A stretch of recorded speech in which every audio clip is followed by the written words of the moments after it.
Giorgio Cadorini nasce a Palmanova ed emigra in Boemia. Dal 2005 abita a Colin. Laureato in glottologia alla Facoltà di Lettere e Filosofia di Trieste, ottiene il suo dottorato di ricerca su lingue romanze a Praga.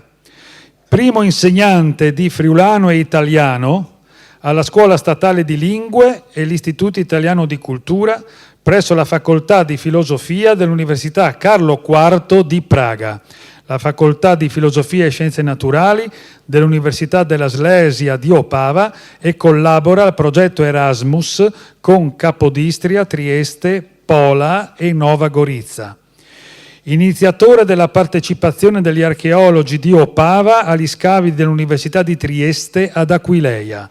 Collabora con l'Università di Nova Gorica al corso di friulano e fa parte del comitato direttivo del Circolo Linguistico di Praga ed è interprete giurato di italiano e di friulano su nomina del Ministro della Giustizia della Repubblica Ceca, oltre ad essere presidente del Circolo Aleph di Praga e aver organizzato diversi progetti per diffondere la cultura del Friuli Venezia Giulia.